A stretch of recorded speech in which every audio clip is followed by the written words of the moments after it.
Hey, hello everyone. Welcome to Brill Manager. Today we'll be working on pivot tables, charts, and slicers, and we'll answer the question: Are pivot tables of any use to managers? So we'll move to the data set we have. It is a sample dummy data that I've got. I'll upload this sheet in the description. You can download it and work on it. So this data has 4 columns: categories, products, sales, and quarters. There are 4 quarters in a year, so every quarter has been segregated which product has been sold, how much, and belongs to which category. So this information we have. So why is pivot table required? Because you need to work on this data and analyze the figures, and you have to play with this data and get the questions that your boss has asked you to analyze and conclude. So we suppose your boss has asked these 5 to 6 questions. Which category holds the maximum number of products? What is the top performing category? What is the top performing product? What is the share of the top 3 categories? Which category has least sales? And what is the quarterly sales of Outback Lager, which is one of the products, in quarter 3? So how to analyze this data and answer these questions? So for this, we need to create pivot tables. Without pivot tables, these questions are not possible to be answered. So what we'll do, we'll click on insert pivot table, and it asks for create pivot table. As you can see, it's by default the data, the table range is populated because my highlighter was kept in on the table, any cell of the table. So even if it is not there, you can manually put it. And then I want to put this pivot table in a new worksheet. I'll keep it as it is. Okay, so here we have got a pivot table. Now you can see there is a axis which has 4 quadrants: rows, columns, values, and filters. We'll be dragging some columns, that is the field names, and we'll play with it. Suppose I pull products. So this gives me the list of all the products. Okay, suppose I ask let's say I drag the sales number. It gives me the total sales across all 4 quarters of all the products. Okay, so we'll answer the questions that are asked by my boss.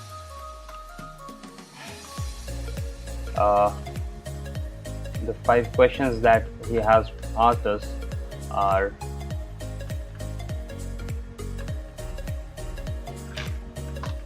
here. So which category holds the maximum number of products? We'll solve this using the data table. We'll remove all the fields.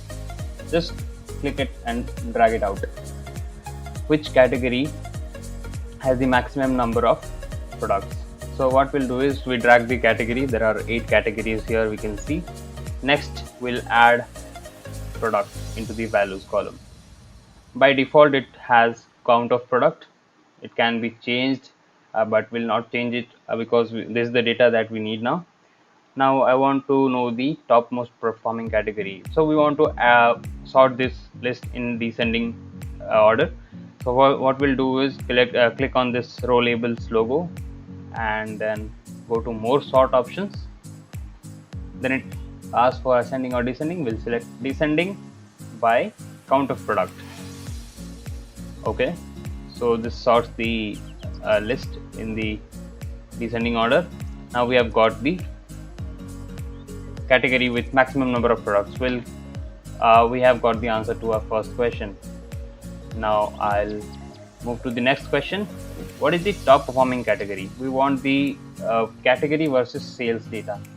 So I want to know which category has the maximum sales.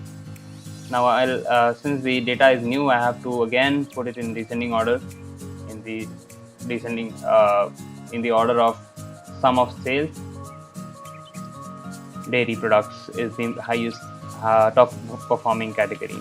So we have got the answer to the question 2 as well. Next, we'll move to top performing product. We'll remove the category from the rows and put products. See, it's very easy. It's a user friendly. You don't have to know anything hard coding, any hardcore coding and software technology, software expertise. This just drag and drop, anyone can do. That's why Excel works really well, because it is simple and is user friendly. So pivot tables is one of the important tools of Excel. So this helps us in solving many problems very easily. We'll again sort this. I want this the top performing product by sum of sales. The top performing product was found to be Coated Bloy. Right. See, it's so easy. I have the data to back my answer. I can say the total sales of this product was this much.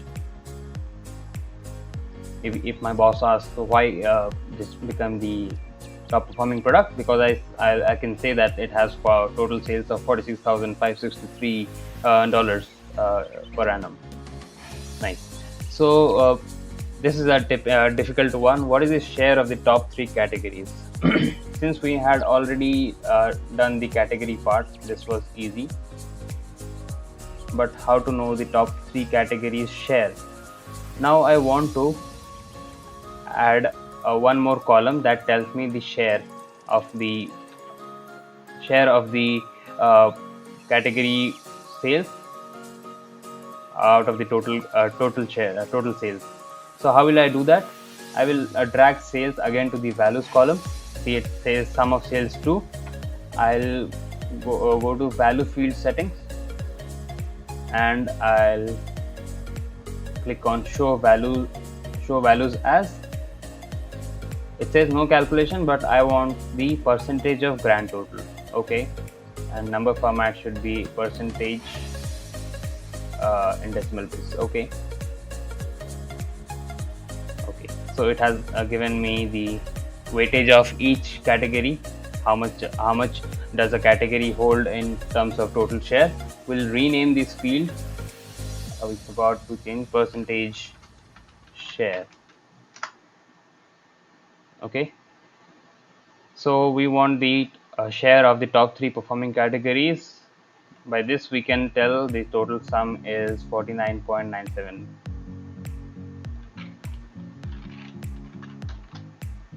We'll add these 3 numbers and we get 48.97%. We can say that 50%, nearly 50% of the sales come from these top 3 performing categories.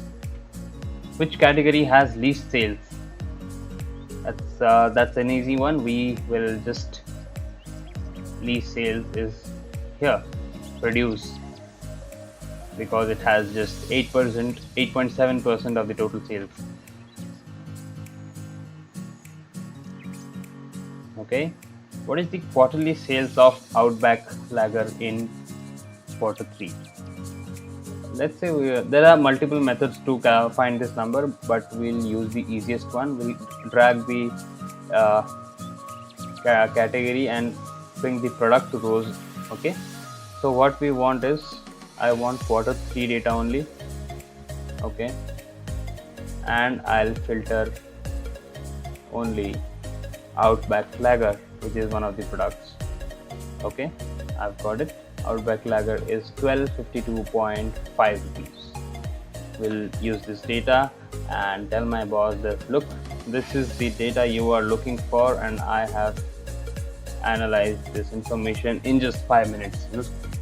So this is so easy method to understand and analyze the data that you have, and give the conclusions that you want to understand this the beauty of this data. So we'll move to charts, how this data can be represented visually.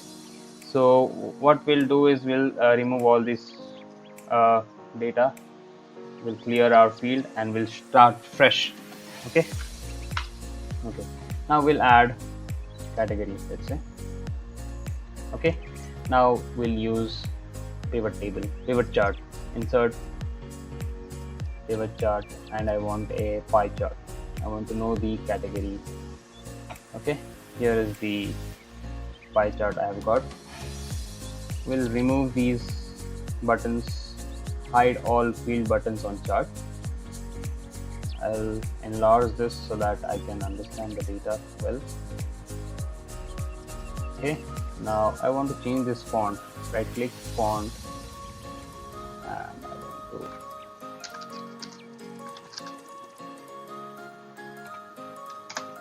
okay, here we have the data. So this is the way you can change the title of this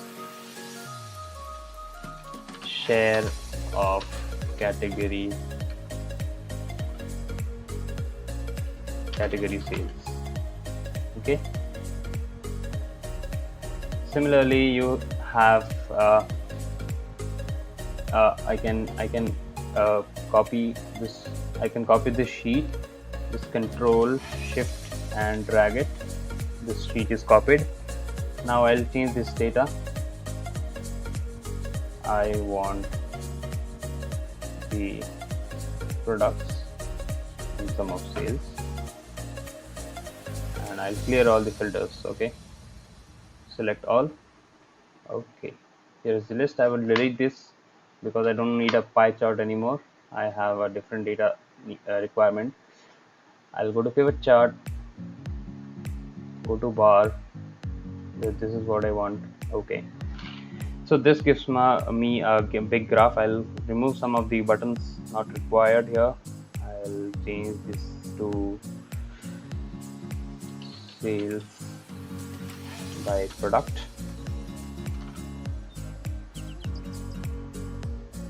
and I will remove this button.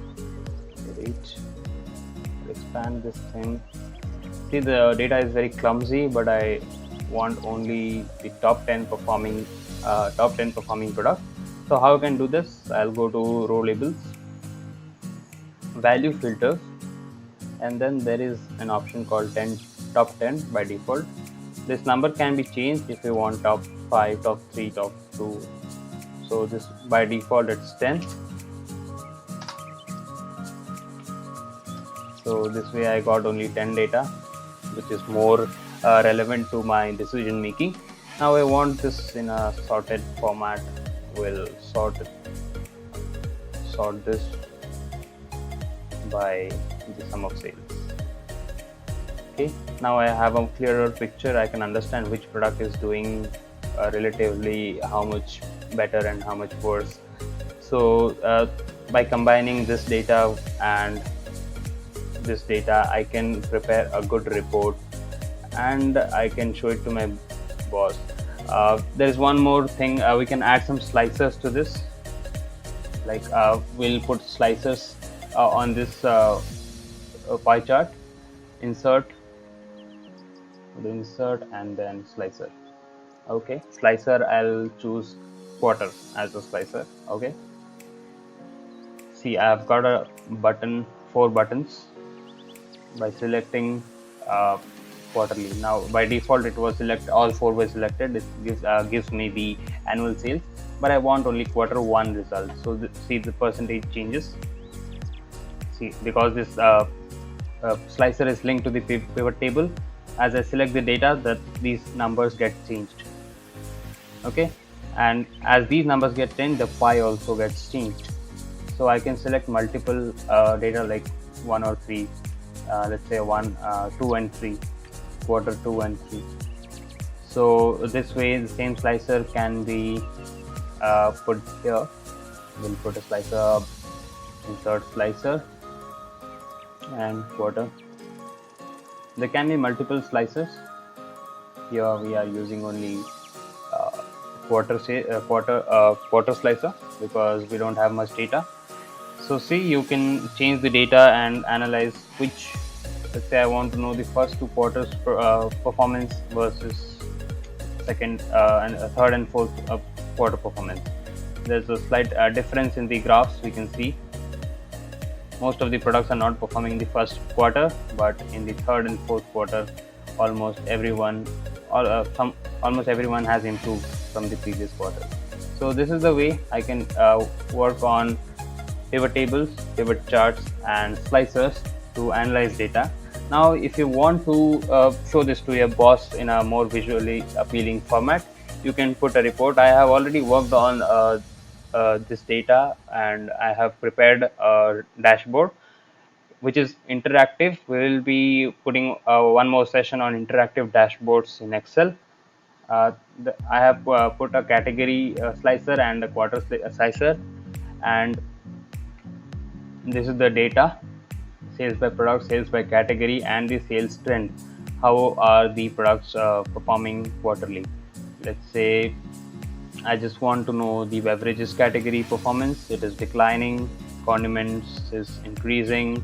I want to know the uh, figures of all three products, all three categories. It is almost nearly constant.